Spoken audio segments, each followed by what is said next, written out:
السلام عليكم ورحمة الله وبركاته. كتير مننا وهو شغال على اكسل بيسمع مصطلحين مهمين جدا، فورمولا وفانكشن. وطبعا السؤال اللي دايما بيتكرر ايه الفرق بينهم، وليه احيانا الناتج بيطلع مختلف عن اللي انا متوقعه. في الفيديو ده هنعرف يعني ايه فورمولا، يعني ايه فانكشن، الفرق الحقيقي بينهم، وازاي اكسل اللي بيحسب العمليات الحسابية بالترتيب الصح. خليك معايا للاخر علشان الموضوع ده هيفرق جدا في شغلك على اكسل. اولا يعني ايه فورمولا في الاكسل؟ الفورمولا هي اي عملية حسابية انا بكتبها بنفسي في الخليه، واي فورمولا في الاكسل لازم تبدا بعلامه يساوي.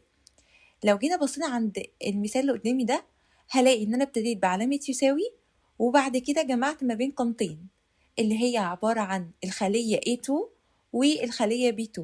طب لو جينا جربنا قلنا يساوي وخدنا الخليه A2 وجمعنا عليها الخليه B2، هيطلع لي الناتج بتاع مجموع الخليتين.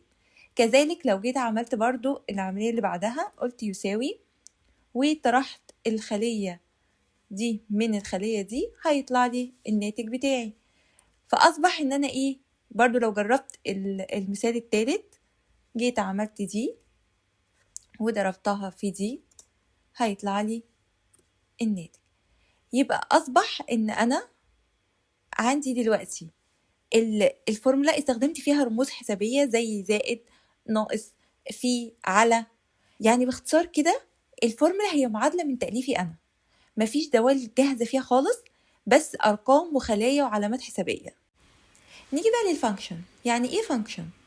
الفانكشن دي هي معادلة جاهزة اوريدي في إكسل. بدل ما أكتب معادلة طويلة، إكسل بيختصرها لي في فانكشن واحدة. يعني مثلا عندي المثال ده، أنا هنا قلت له إيه؟ أنا عايزة يساوي sum من A2 ل A3. يعني ايه من A2 ل A3؟ يعني انا عايزه اجمع من A2 ل A3، عايزه اجمع القيمتين دول. فلما باجي اعمل له يساوي واكتب sum، هي مجرد ما بتتكتب بتظهر لي على طول في القائمه اللي نازله دي. فباجي اعمل ده الى دي اللي هي النقطتين اللي في بعض دي معناها الى، واعمل انتر. هو كده فهم ان انا عايزه اجمع.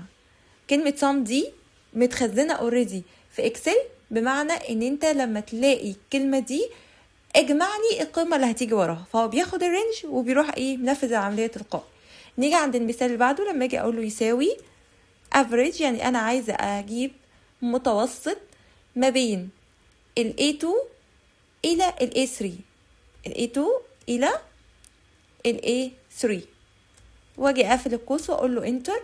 هو كده فهم ان انت عندك 4 قيم دول، هاتلي متوسطهم، فاصبح المتوسط بتاعهم 4. يعني كده معانا ان الفانكشن هي فورمولا بس جاهزة في اكسل وليها اسم محدد.